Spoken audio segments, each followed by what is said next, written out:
All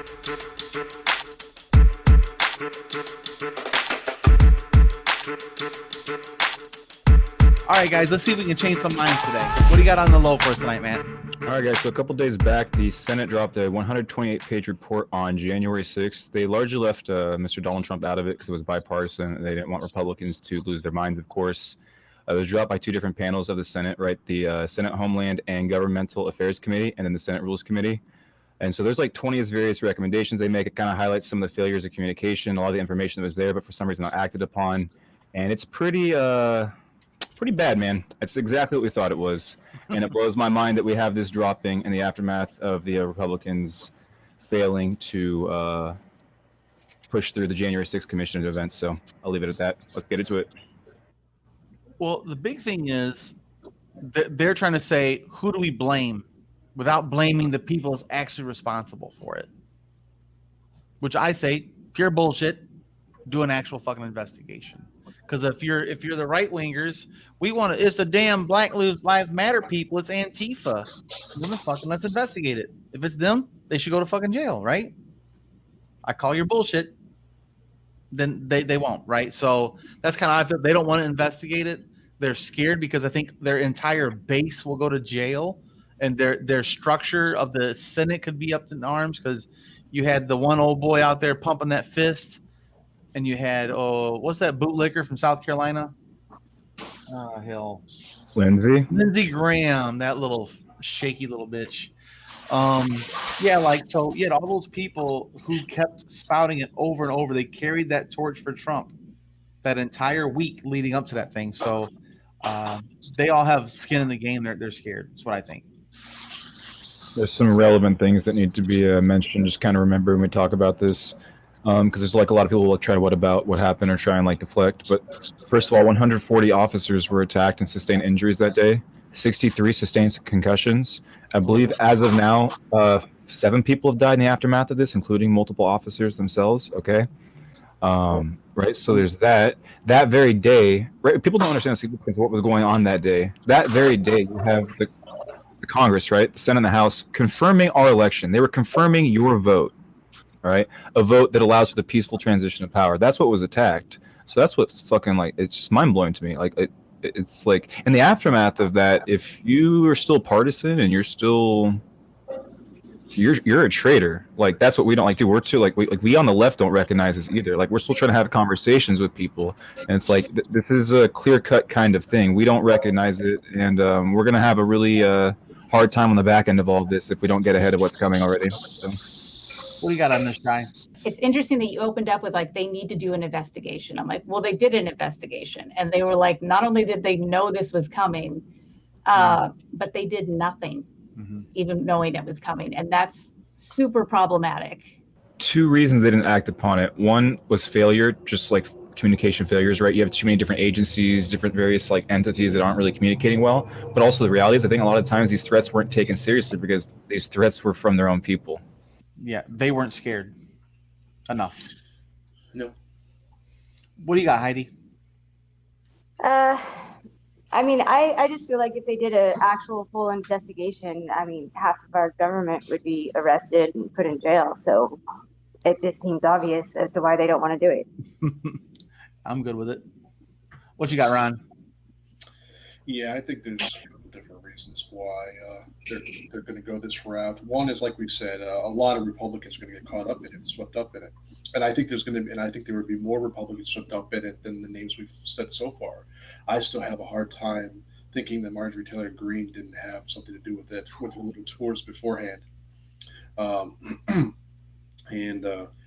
and also it might catch up some of those Capitol Police too.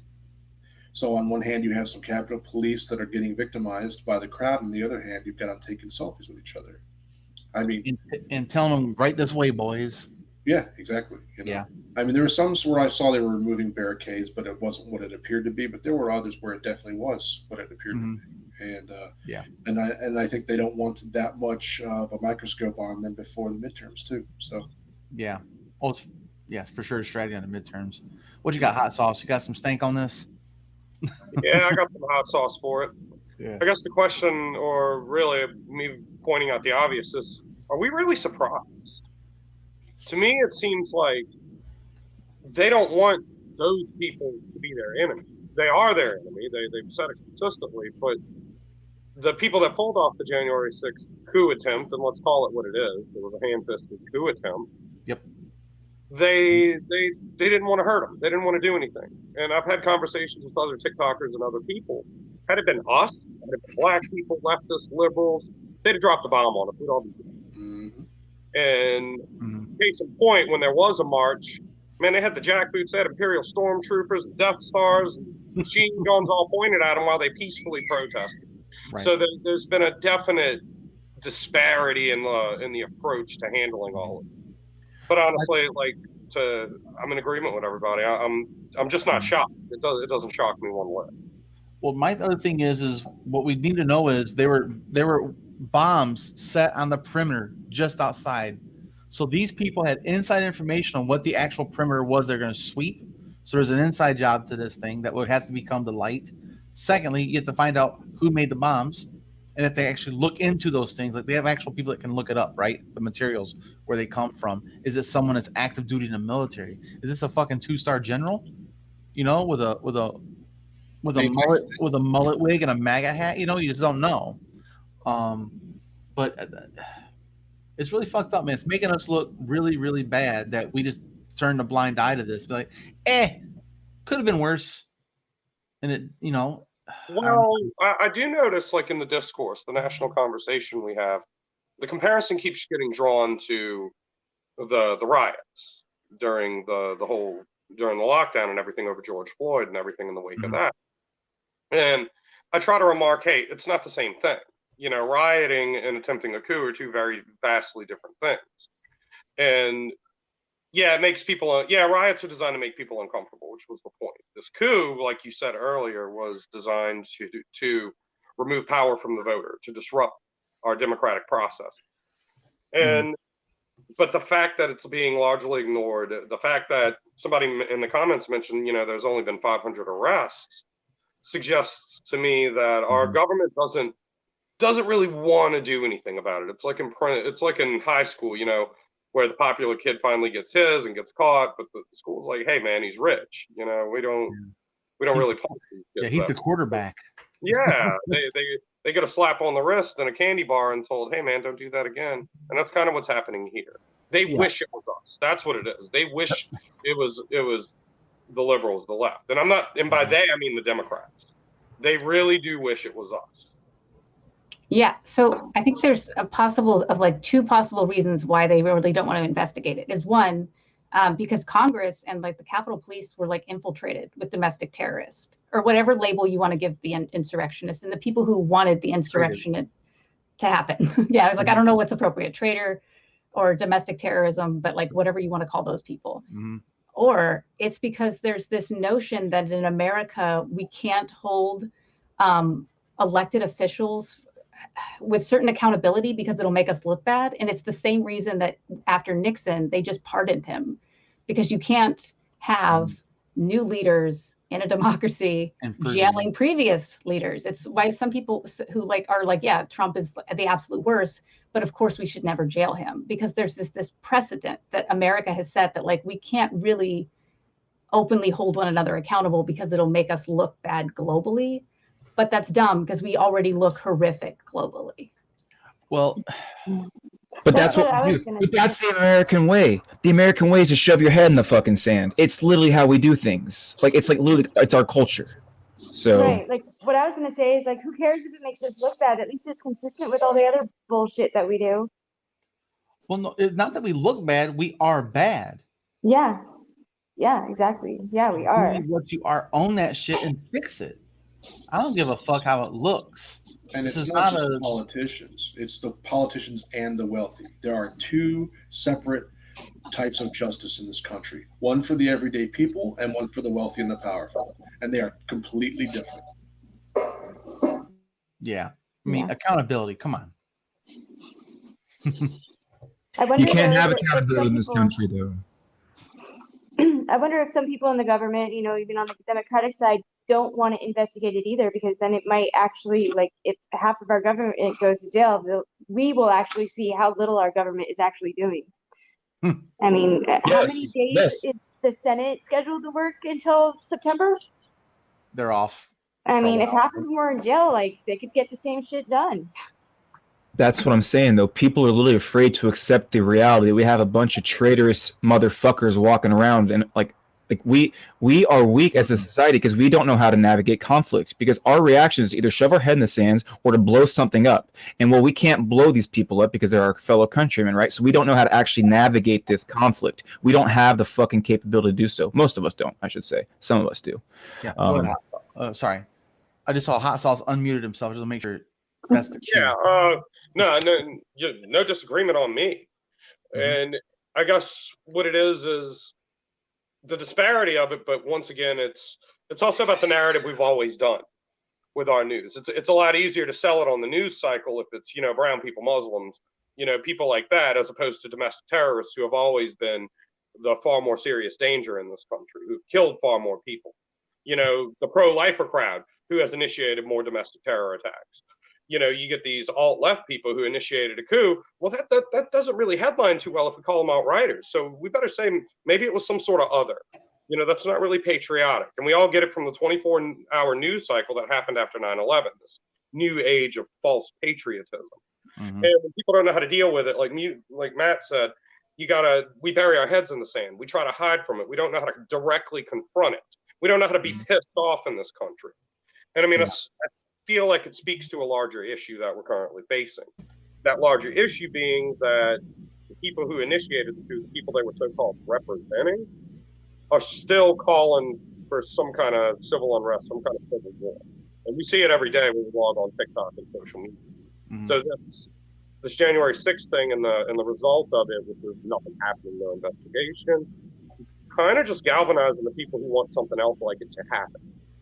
And like Matt said, we're just burying our heads in the sand, it seems. Well, go ahead, Ron. Yeah, I think too that there are some in the government, in Congress specifically, that are afraid that this is going to be a slippery slope.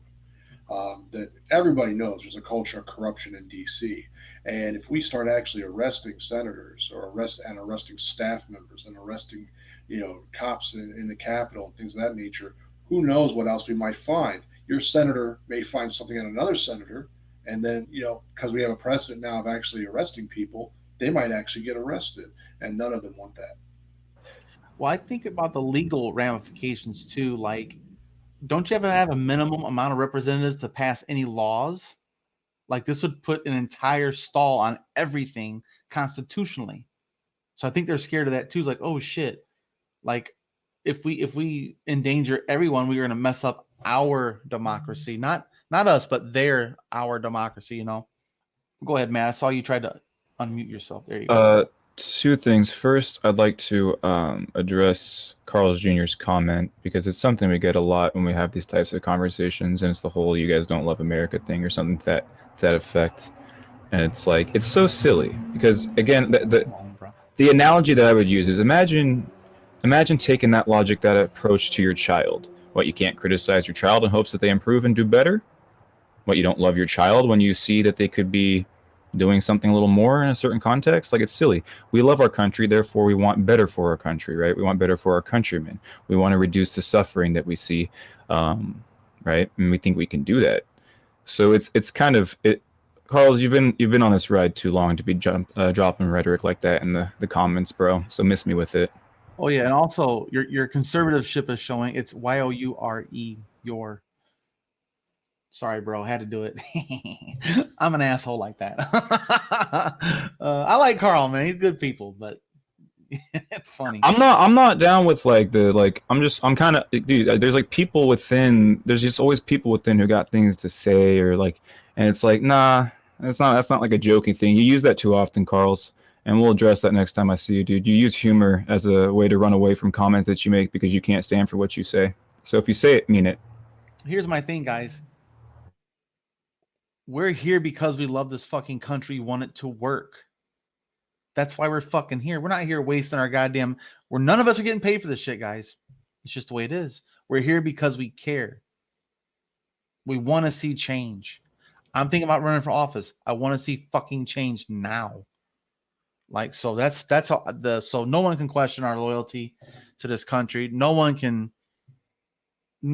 there's no fucking validity to these things. So it's like a duck off water off my back. That shit don't even stick to me anymore. I'm like, whatever, you know.